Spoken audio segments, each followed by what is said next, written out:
जय श्री गणेश। हिमालय आदि का तपस्या निरत पार्वती के पास जाना, पार्वती का पिता हिमालय आदि को अपने तप के विषय में दृढ़ निश्चय की बात बताना, पार्वती के तप के प्रभाव से त्रिलोक्य का संतप्त होना और सभी देवताओं का भगवान शंकर के पास जाना।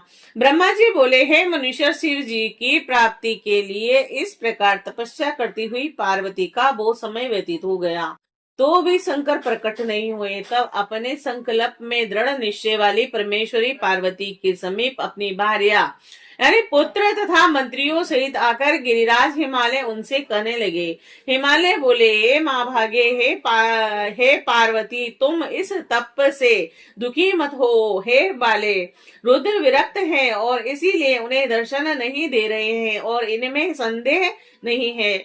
दुबली पतली तथा सुकुमार अंगों वाली तुम इस तपस्या से मूर्छित हो जाओगी, इसमें संदेह नहीं है और मैं यह सत्य कहता हूँ। इसीलिए हे वरणी, तुम उठो और अपने घर चलो। उन रुद्र से तुम्हारा कौन सा प्रयोजन सिद्ध होगा जिन्होंने पहले कामदेव को ही भस्म कर दिया और जब निर्विकार होने के कारण वह शिव तुम्हें ग्रहण करने नहीं आएंगे तो हे देवेशी, तुम उनसे प्रार्थना भी क्यों करोगी? और जिस प्रकार आकाश में रहने वाले चंद्रमा को ग्रहण नहीं किया जा सकता, उसी प्रकार हे अनघे, तुम शिव जी को भी दुर्गम समझो।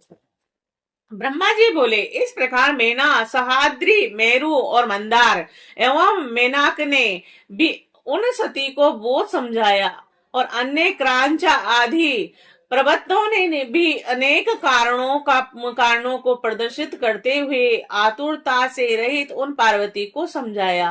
और इस प्रकार सब लोगों के समझा लेने के बाद तपस्या में संलग्न वह पवित्र मुस्कान वाली तन्वी पार्वती हंसती हुई अपने पिता हिमालय से कहने लगी।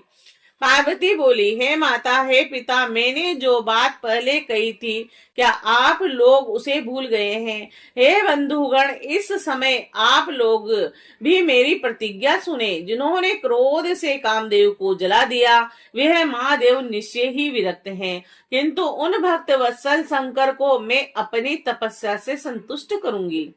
आप सभी लोग परम प्रसन्न होकर अपने अपने घरों को जाए और वे अवश्य ही प्रसन्न होंगे, इसमें संदेह नहीं है।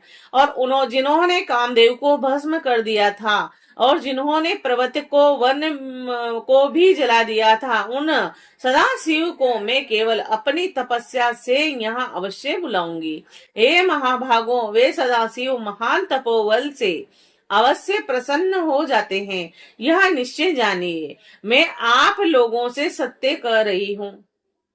ब्रह्मा जी बोले, पर्वतराज की पुत्री शुभाश्री पार्वती अपनी माता मेनका, भाई मेनाक और मंदर आदि पिता हिमालय से इतना कहकर चुप हो गई। और इस प्रकार जब शिवा ने उनसे कहा तब वे विचक्षण हिमनग्न आदि पर्वत बार बार गिरिजा की प्रशंसा करते हुए जहां से आए थे वहां अत्यंत विस्मित हो चले गए।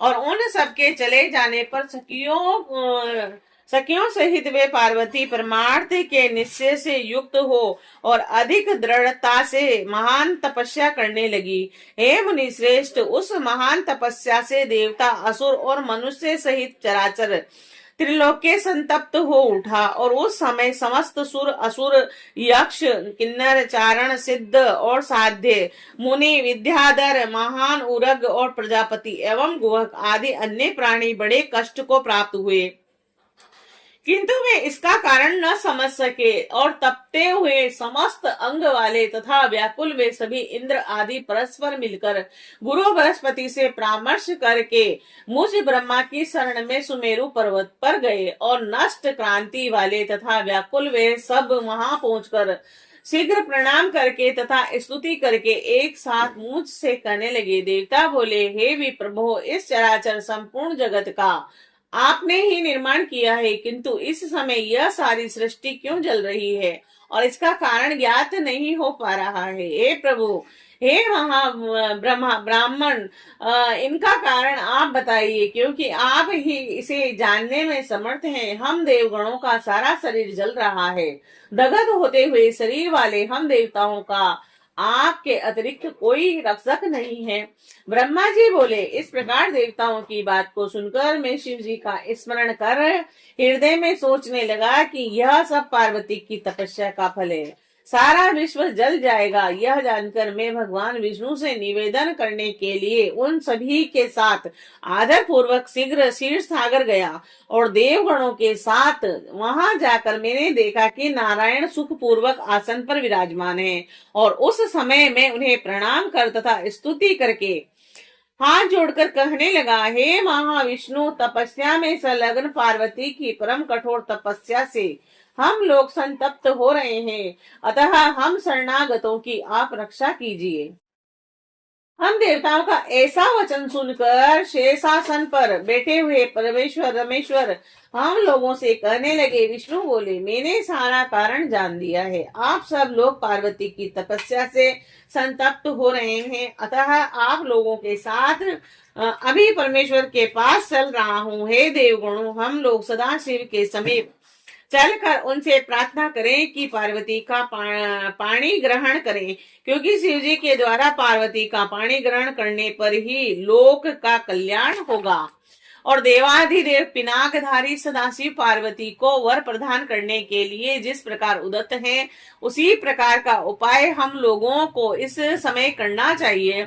और इसलिए अब हम लोग उस स्थान पर चलेंगे और जहां परम मंगल महाप्रभु रुद्र इस समय उग्र तपस्या में लीन हैं। ब्रह्मा जी बोले, विष्णु जी की यह बात सुनकर प्ले करने वाले और क्रोध पूर्वक हट से कामदेव को नष्ट करने वाले संकट से भयभीत वे देवता विष्णु से कहने लगे। देवतागण बोले, हे विष्णु, महाभयंकर क्रोधी काला अग्नि के समान प्रभाव वाले तथा विरूपाक्ष महाप्रभु के पास हम लोग नहीं जाएंगे, क्योंकि उन्होंने जिस प्रकार दुरादर्श कामदेव को भस्म कर दिया, उसी प्रकार क्रोध में भरकर अगर वे हम लोगों को भी भस्म कर देंगे तो इसमें संदेह नहीं है। ब्रह्मा जी बोले, हे मुनि, इंद्र आदि देवताओं की यह बात सुनकर वे विष्णु उन सभी देवताओं को धीरज बंधाते हुए कहने लगे। विष्णु जी बोले, हे देवगणों, आप सभी लोग आदर पूर्वक मेरी बात सुनिए।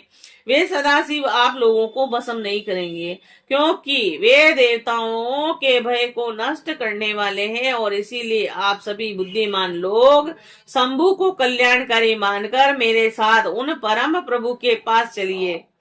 वे शिव ही पुराण पुरुष, सबके अधीश्वर और सबसे श्रेष्ठ तपस्या करने वाले परमात्मा स्वरूप और परातत्व पर हैं, और हम लोगों को उन्हीं का आश्रय लेना चाहिए। ब्रह्मा जी बोले, जब सर्वसम्मत विष्णु ने इस प्रकार देवगणों से कहा, तब वे सब उनके साथ बिना की भगवान सदाशिव के दर्शन करने की इच्छा से चले। और विष्णु आदि देवगण मार्ग में पड़ने के कारण सर्वप्रथम कौतूहलवश उस आश्रम में गए जहां पार्वती तपस्या कर रही थी। तदंतर सभी देवताओं ने पार्वती का तप देखकर उनके तेज से व्यापृत हो और तेजो रूप वाली तथा तप में अधिष्ठित उन जगदम्बा को प्रणाम किया और साक्षात सिद्धि का शरीर धारण करने वाली उन पार्वती के तप की प्रशंसा करते हुए वे देवगण वहां गए। और जहां वृक्ष ध्वज थे, हे मुने, वहां पहुंचकर उन देवताओं ने सर्वप्रथम आपको शिव के समीप भेजा और वे स्वयं काम को नष्ट करने वाले भगवान शंकर को देखते हुए दूरी स्थित रहे। उस समय हे नारद, विशेष रूप से शिव भक्त आपने निर्भय होकर शिव जी के स्थान पर जाकर शिव जी को प्रसन्न मुद्रा में देखा। और हे मुने, तदंतर लौटकर यत्न पूर्वक उन विष्णु आदि देवताओं को बुलाकर आप शिव जी के स्थान पर उन्हें ले गए और तदंतर विष्णु आदि सभी देवताओं ने शिव जी के स्थान में जाकर प्रसन्न मन से उन भक्त वत्सल भगवान सदाशिव को सुखपूर्वक बैठे हुए देखा और वे योगासन लगाए हुए अपने गणों से घिरे हुए थे और वह परमेश्वर स्वरूप शंकर साक्षात तपस्या में विग्रहवान रूप थे। और तब विष्णु एवं मेरे साथ रहने वाले अन्य देव मुनि तथा सिद्ध गण उन परमेश्वर शिव जी को प्रणाम कर कर वेद एवं उपनिषदों के सूक्तों द्वारा उनकी स्तुति करने लगे। श्री शिवाय नमस्तुभ्यम।